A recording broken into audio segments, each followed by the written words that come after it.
നമസ്കാരം.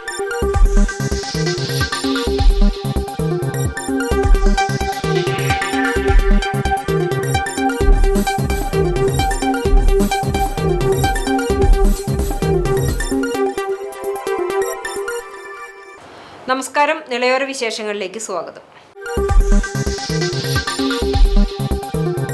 പ്രവാചകൻ മുഹമ്മദ് നബിയുടെ പുണ്യപ്പിറവിയാൽ അനുഗ്രഹീതമായ റബീ ഉൽ അവൽ മാസത്തെ വരവേറ്റ വിശ്വാസികൾ ഹിജറ വർഷത്തിലെ മൂന്നാമത്തെ മാസമായ റബീ ഉൽ അവൽ പ്രവാചക പ്രകീർത്തനങ്ങളാലും ഭക്തി നിർഭരമായ സദസ്സുകളാലും സമ്പന്നമാകും.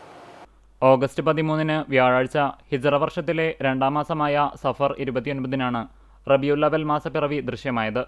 ഇതുപ്രകാരം ഓഗസ്റ്റ് 14 വെള്ളിയാഴ്ച റബിയുൽ അവൽ 1 മീലാദ് ഷെരീഫ് അഥവാ റബിയുൽ അവൽ 12 ഓഗസ്റ്റ് 25 ചൊവ്വാഴ്ചയും ആയിരിക്കുമെന്ന് സംയുക്ത മഹല്ല് ജമാഅത്ത് ഖാദിമാർ പ്രഖ്യാപിച്ചിരുന്നു.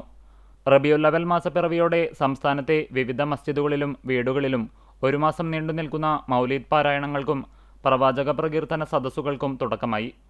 പ്രവാചകന്റെ സ്നേഹവും കാരുണ്യവും വിളിച്ചോതുന്ന സന്ദേശങ്ങൾ ജനങ്ങളിലെത്തിക്കാൻ ആത്മീയ സാംസ്കാരിക സംഘടനകളുടെ നേതൃത്വത്തിൽ വിപുലമായ പരിപാടികളാണ് ആസൂത്രണം ചെയ്തിരിക്കുന്നത്. പള്ളികളിലും മദ്രസകളിലും പ്രത്യേക മൗലീദ് പാരായണവും പ്രാർത്ഥനകളും മധുര വിതരണവും നടക്കും. റബിയുൽ അവൽ 12 നബിദിനാഘോഷങ്ങളുടെ ഭാഗമായി മദ്രസകൾ കേന്ദ്രീകരിച്ചും മഹല്ല് സംയുക്തമായും വർണ്ണാഭമായ റാലികളും വിദ്യാർത്ഥികളുടെ കലാസാഹിത്യ മത്സരങ്ങളും നടക്കും. ഇതിന്റെ ഭാഗമായി പ്രവാചകചര്യ മുൻനിർത്തി പാവപ്പെട്ടവർക്ക് ഭക്ഷണ വിതരണം, വസ്ത്രദാനം, രോഗീ പരിചരണം തുടങ്ങിയ കാരുണ്യ പ്രവർത്തനങ്ങളും പുണ്യമാസത്തിൽ വ്യാപകമായി സംഘടിപ്പിക്കും. ലോകമെമ്പാടുമുള്ള മുസ്ലിങ്ങൾ ഏറെ ആദരവോടെ കാണുന്ന ഈ ദിനങ്ങളിൽ പ്രവാചക സന്ദേശ പ്രഭാഷണങ്ങളും പ്രത്യേക പരിപാടികളും സംഘടിപ്പിക്കാനുള്ള തിരക്കിലാണ് ഇസ്ലാം മത വിശ്വാസികൾ. കൊപ്പത്തെ വ്യാപാര സ്ഥാപനത്തിൽ നിന്നും 2 ലക്ഷത്തോളം രൂപ മോഷ്ടിച്ച് കടന്നു കളഞ്ഞ ജീവനക്കാരനെ കൊപ്പം പോലീസ് അറസ്റ്റ് ചെയ്തു. കോട്ടയം സ്വദേശി രാജ്കുമാറാണ് പോലീസിന്റെ പിടിയിലായത്. മറ്റൊരു കേസിൽ ഇയാൾ തിരുവനന്തപുരം പോലീസിന്റെ പിടിയിലായിരുന്നു. കൊപ്പത്തെ വ്യാപാര സ്ഥാപനത്തിൽ നിന്നും പണം മോഷ്ടിച്ചു മുങ്ങിയ ജീവനക്കാരൻ പോലീസ് പിടിയിൽ. കോട്ടയം സ്വദേശി രാജ്കുമാറിനെയാണ് കൊപ്പം പോലീസ് അറസ്റ്റ് ചെയ്തത്. കൊപ്പത്തെ ബഡ്ജറ്റ് സൂപ്പർ മാർക്കറ്റിൽ സൂപ്പർവൈസറായി ജോലി ചെയ്തു വരികയായിരുന്നു രാജേഷ് കുമാർ. ഇക്കഴിഞ്ഞ മാർച്ചിലാണ് ഇയാൾ സ്ഥാപനത്തിലെ ഓഫീസിൽ സൂക്ഷിച്ചിരുന്ന 2,24,325 രൂപ മോഷ്ടിച്ച് നാട് വിട്ടത്. കടയുടമയുടെ പരാതിയെ തുടർന്ന് കൊപ്പം പോലീസ് ഇയാൾക്കെതിരെ കേസെടുത്ത് അന്വേഷണം നടത്തി വരികയായിരുന്നു. ഇതിനിടെ ഇയാൾ മറ്റൊരു കേസിൽ തിരുവനന്തപുരത്ത് പിടിയിലായതോടെയാണ് കൊപ്പത്തെ മോഷണ വിവരം പുറത്തു വന്നത്. പ്രതിയെ കൊപ്പത്തെ സ്ഥാപനത്തിലെത്തിച്ച് തെളിവെടുപ്പ് നടത്തി. തുടർന്ന് കോടതിയിൽ ഹാജരാക്കി. തിരുവനന്തപുരം, കോട്ടയം ഉൾപ്പെടെയുള്ള വിവിധ ജില്ലകളിൽ ഇയാൾക്കെതിരെ നിരവധി കേസുകളുണ്ടെന്ന് പോലീസ് പറഞ്ഞു. പലയിടത്തും ഇയാൾ പല പേരുകളിലാണ് അറിയപ്പെടുന്നത്. മോഷണം, അടിപിടി ഉൾപ്പെടെയുള്ള കേസുകളിലെ പ്രതി കൂടിയാണ് ഇയാളെന്നും പോലീസ് സൂചിപ്പിച്ചു.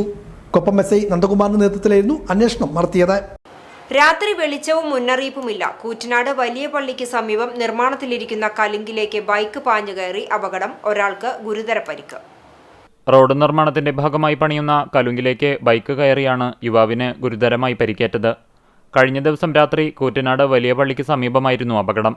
പെരിന്തൽമണ്ണ സ്വദേശിയായ യുവാവാണ് അപകടത്തിൽപ്പെട്ടത്. പട്ടാമ്പി ഭാഗത്തുനിന്ന് കുന്നംകുളം ഭാഗത്തേക്ക് പോകുകയായിരുന്ന ബൈക്ക് റോഡിന് കുറുകെ നിർമ്മാണം നടക്കുന്ന കലുങ്കിന് സമീപം സ്ഥാപിച്ചിരുന്ന ഡ്രമ്മിൽ ഇടിച്ച ശേഷം കലുങ്കിന് മുകളിലൂടെ ബൈക്ക് മറുഭാഗത്തേക്ക് പാഞ്ഞുകയറുകയായിരുന്നു. ഇടിയുടെ ആഘാതത്തിൽ ബൈക്കിൽ നിന്നും തെറിച്ചു വീണ യുവാവിന് തലയ്ക്ക് ഗുരുതരമായി പരിക്കേറ്റു.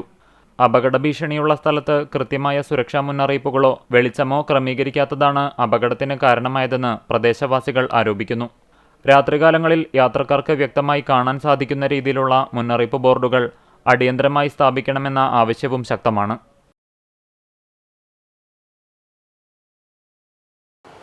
കൂറ്റനാട് വട്ടേനാട് ഇരുനില കെട്ടിടം തകർന്നു വീണ് അപകടം. വട്ടേനാട് സ്കൂളിന് സമീപം നവീകരണ പ്രവൃത്തികൾ നടന്നുകൊണ്ടിരിക്കുന്ന ഇരുനില വീടാണ് തകർന്നു വീണ് നിലം പതിച്ചത്.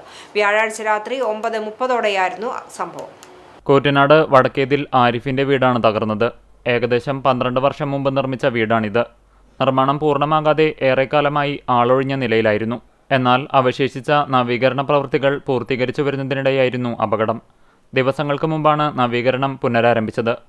ജോലികൾ പുരോഗമിക്കുന്നതിനിടെ കെട്ടിടം രാത്രിയിൽ പെട്ടെന്ന് തകർന്നു വീഴുകയായിരുന്നു. രാത്രി സമയത്തായതിനാലും സ്ഥലത്ത് തൊഴിലാളികൾ ഇല്ലാതിരുന്നതിനാലും വൻ ഒഴിവായി. സംഭവത്തിൽ ആർക്കും പരിക്കേറ്റിട്ടില്ല. കെട്ടിടം തകരാനുണ്ടായ കൃത്യമായ കാരണം വ്യക്തമല്ല. വീടിന് കാലപ്പഴക്കത്താൽ സംഭവിച്ച ബലക്ഷയമോ നിർമ്മാണത്തിലെ മറ്റേതെങ്കിലും സാങ്കേതിക പ്രശ്നങ്ങളോ ആയിരിക്കാമെന്നാണ് പ്രാഥമിക നിഗമനം. ഞാനിവിടെ കുട്ടിക്ക് ഭക്ഷണം കൊടുത്തോണ്ടിരിക്കുന്നു. അപ്പോഴാണ് ഒരു വലിയ സൗണ്ട് കേട്ടിട്ടേ വന്ന് നോക്കിയതാ. അപ്പോൾ നോക്കുമ്പോൾ വീട് അങ്ങനെ ഇരുന്നിരുന്നു. പിന്നെ ആകെ പൊടി ഇതൊക്കെ ആയിട്ട് നമുക്കൊന്നും അങ്ങനെ കാണാൻ പറ്റണില്ല. അപ്പോൾ വന്ന് നോക്കുമ്പോഴാണ് വീട് അങ്ങനെ ഇരുന്നിട്ടായി നമുക്ക് കാണുന്നത്. എത്ര മണി ഉണ്ടാവും രാത്രി? ഒരു 9 മണിയൊക്കെ ഉണ്ടാവും. കുലുക്കെന്തെങ്കിലും അങ്ങനെ അതിനുള്ള ടൈമൊന്നും നമുക്ക് കിട്ടില്ല. എന്താ സംഭവിക്കണത് പോലും നമുക്ക് മനസ്സിലായില്ല. അപ്പത്തിനും ഇങ്ങനെ സംഭവിച്ചില്ല. ഗുരുവായൂർ ക്ഷേത്രത്തിലെ വിവാഹ മണ്ഡപം ഒരുങ്ങുന്നത് കൂറ്റനാട് കോതച്ചിറയിൽ നിന്ന്. ഗുരുവായൂർ ക്ഷേത്രത്തിൽ ഏറ്റവും കൂടുതൽ വിവാഹങ്ങൾ നടക്കുന്ന 23-ന് വധൂവരന്മാർക്ക് വരണമാലം ചാർത്താൻ പുതിയൊരു മണ്ഡപം കൂടി ഒരുക്കുകയാണ് കൂറ്റനാട് കോതച്ചിറയിലെ ശില്പി സുധീർ കുമാറും സംഘവും. ഗുരുവായൂരിൽ 4 വിവാഹ മണ്ഡപങ്ങളാണുള്ളത്. 5ാമത്തെ മണ്ഡപം നൽകണമെന്ന് ചെന്നൈയിൽ നിന്നുള്ള ഒരു വിശ്വാസി ദേവസ്വത്തെ അറിയിക്കുകയായിരുന്നു. ഇതേ തുടർന്നാണ് മണ്ഡപം നിർമ്മിക്കാനുള്ള ചുമതല ശില്പി സുധീൽ കുമാറും സംഘത്തിനും ലഭിച്ചത്. കോതച്ചിറ സായി ടെമ്പിളിന്റെ പ്രവർത്തനങ്ങളും ഈ കൂട്ടായ്മ ഏറ്റെടുത്തിട്ടുണ്ട്. ഗുരുവായൂരിലെ 4ാമത്തെ മണ്ഡപവും 2024-ൽ സുധീൽ കുമാറും സംഘവും തന്നെയാണ് നിർമ്മിച്ചത്. പുതിയ മണ്ഡപം നിലവിലുള്ള മണ്ഡപത്തിന്റെ അതേ മാതൃകയിലും വലിപ്പത്തിലുമാണ് പണിയുന്നത്. 1 മാസമായി 10 ജോലിക്കാർ ചേർന്നാണ് നിർമ്മാണ പ്രവർത്തനങ്ങൾ നടത്തുന്നത്. ആഞ്ഞിലിമരത്തിൽ 20 അടി പൊക്കത്തിലും 100 ചതുരശ്ര അടി വിസ്താരത്തിലുമാണ് മണ്ഡപം പണിയുന്നത്. സുധീൽ കുമാറിനൊപ്പം ചാമിക്കുട്ടി മംഗലാംകുന്ന്, സുരേന്ദ്രൻ ചേലക്കര, ശിവജിത്ത് ആൽത്തറ, മണി കട്ടിൽമാടം, ജയരാജ് കുറുപ്പത്തേതിൽ, സുധി കോതറ എന്നിവരാണ് മറ്റു പണിക്കാർ. ഓഗസ്റ്റ് 17 ചിങ്ങം 1-ന് പുതിയ മണ്ഡപം സമർപ്പിക്കും. നിലവിൽ ഓഗസ്റ്റ് 23 ചിങ്ങമാസത്തെ ആദ്യ മുഹൂർത്തത്തിൽ 400ഓളം വിവാഹങ്ങളാണ് ഗുരുവായൂരിൽ ഷീട്ടാക്കിയിട്ടുള്ളത്. ഓണനാളുകളെ വരവേൽക്കാനുള്ള പൂക്കളം തീർക്കാനുള്ള ചെണ്ടുമല്ലി പൂക്കൃഷിയുടെ വിളവെടുപ്പിലാണ് പട്ടാമ്പി നഗരസഭയിലെ ഹരിതകർമ്മസേനാംഗങ്ങൾ.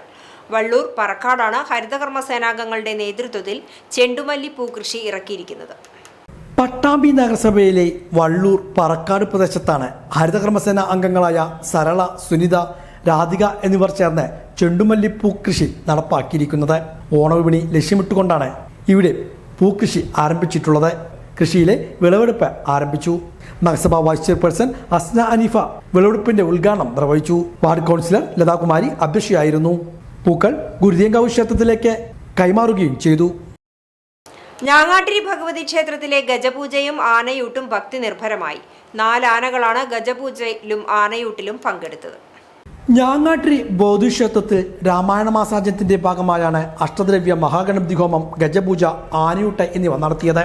ക്ഷേത്രതന്ത്രി ആഞ്ഞം മധുസൂദൻ നമ്പൂതിരിയുടെയും അണ്ടലാടി പരമേശ്വരൻ നമ്പൂതിരിപ്പാടിന്റെയും മുഖ്യ കാർമ്മികത്വത്തിലായിരുന്നു ചടങ്ങുകൾ. തുടർന്ന് ഗജപൂജയും ആനയൂട്ടും നടന്നു.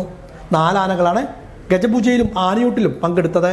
പടിഞ്ഞാറേമഠം ശങ്കരൻ, നെടുമൺകാവ് മണികണ്ഠൻ, ഉമാമഹേശ്വർ മഠം ഉമാദേവി, കോങ്ങാട്ടിൽ ഗണേശൻ എന്നീ ആനകളാണ് ആനയൂട്ടിന് എത്തിയത്. നിരവധി പേർ ചടങ്ങുകളിൽ പങ്കാളികളായി.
സംസ്ഥാന സർക്കാർ നയങ്ങളിൽ പ്രതിഷേധിച്ച് പട്ടാമ്പി മേഖലയിൽ CPM-ന്റെ പ്രതിഷേധ ധർണ നടത്തി. പട്ടാമ്പി ശങ്കരമംഗലത്ത് നടന്ന ധർണ ജില്ലാ കമ്മിറ്റി അംഗം NP വിനയകുമാർ ഉദ്ഘാടനം ചെയ്തു. തദ്ദേശ സ്വയംഭരണ സ്ഥാപനങ്ങളുടെ പ്ലാൻ ഫണ്ട് വെട്ടിക്കുറച്ച നടപടിയിൽ പ്രതിഷേധിച്ചും സ്ത്രീ സുരക്ഷാ പദ്ധതി നിർത്തലാക്കിയതിനെതിരെയും ക്ഷേമ പെൻഷൻ ബാങ്ക് വഴിയാക്കിയ നടപടിക്കെതിരെയും പ്രതിഷേധിച്ചാണ് CPM-ന്റെ നേതൃത്വത്തിൽ പട്ടാമ്പി ഏരിയയിലെ വിവിധ കേന്ദ്രങ്ങളിൽ പ്രതിഷേധ ധർണകൾ നടത്തിയത്. CPM പട്ടാമ്പി ലോക്കൽ കമ്മിറ്റിയുടെ നേതൃത്വത്തിൽ ശങ്കരമംഗലത്തായിരുന്നു ധർണ നടത്തിയത്. ജില്ലാ കമ്മിറ്റി അംഗം NP വിനയകുമാർ ധർണ ഉദ്ഘാടനം ചെയ്തു. ഈ ശങ്കരമംഗലത്തിന് പ്ലസ് എന്ന ഏരിയ പോലെ കടന്നു പോകുന്ന മറ്റൊരു റോഡല്ലേ കുമ്പങ്കലിൽ നിന്ന് ആരംഭിച്ച് മുതലിൽ ചെന്ന് സമാപിക്കുന്നു. ആ റോഡ് ഞാൻ വിശദീകരിക്കുന്നില്ല. അതിമനോഹരമായ റോഡ് എന്തായിരുന്നു അവസ്ഥ?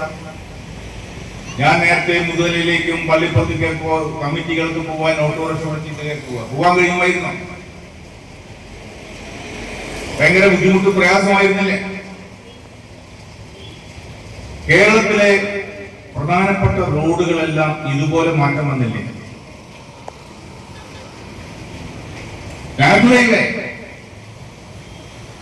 മംഗലാപുരത്ത് നിന്ന് ആരംഭിച്ച് കന്യാകുമാരി വരെ പോകുന്ന NH66 ഒരു 20-30% മാത്രമേ പണി ബാക്കിയുള്ളൂ. ബാക്കിയെല്ലാം പൂർത്തിയായി. നിങ്ങൾക്ക് ആർക്കെങ്കിലും സംശയമുണ്ടെങ്കിൽ ലീഗുകാരാ കോൺഗ്രസുകാരാ കൊപ്പം സെന്റർ വരെ ഞാൻ ക്ഷണിക്കുകയാണ്. കൊപ്പം സെന്റർ വരെ തമിഴ്നാട് രജിസ്ട്രേഷനുള്ള വണ്ടികൾ വളാഞ്ചേരിയിൽ നിന്ന് കൊപ്പം വഴി മുളയങ്കാവ് വഴി ചെർപ്പശ്ശേരി പോയി പാലക്കാട്ടേക്ക് കോയമ്പത്തൂർക്ക് പോകുന്നത്. ഇതിന്റെ കാരണം വളാഞ്ചേരി നഗരത്തിലുള്ള നാഷണൽ ഹൈവേ, ആ നാഷണൽ ഹൈവേ പണി പൂർത്തിയായപ്പോൾ പാലക്കാട്ടേക്ക് കോയമ്പത്തൂർക്ക് ഏറ്റവും എളുപ്പമുള്ള വഴിയിലായി. ഏരിയ കമ്മിറ്റി അംഗം B വിജയകുമാർ അധ്യക്ഷനായിരുന്നു. നേതാക്കളായ KC Shaji, Muhammad Shafi, area secretary T Gopalakrishnan തുടങ്ങിയവരും പങ്കെടുത്ത് സംസാരിച്ചു. ചരമം. തൃത്താല മുടുവന്നൂർ സ്വദേശി മങ്ങാട്ട് വീട്ടിൽ M വാസുദേവൻ നിര്യാതനായി. 54 വയസ്സായിരുന്നു. CPIM ഞാങ്ങാട്ടിരി ലോക്കൽ കമ്മിറ്റി അംഗവും CITU തൃത്താല പഞ്ചായത്ത് സെക്രട്ടറിയുമാണ്. ഗിരിജ ഭാര്യയും അക്ഷയ്, അക്ഷിത എന്നിവർ മക്കളുമാണ്. ഇതോടെ നിളവര വിശേഷങ്ങൾ സമാപിക്കുന്നു. നമസ്കാരം.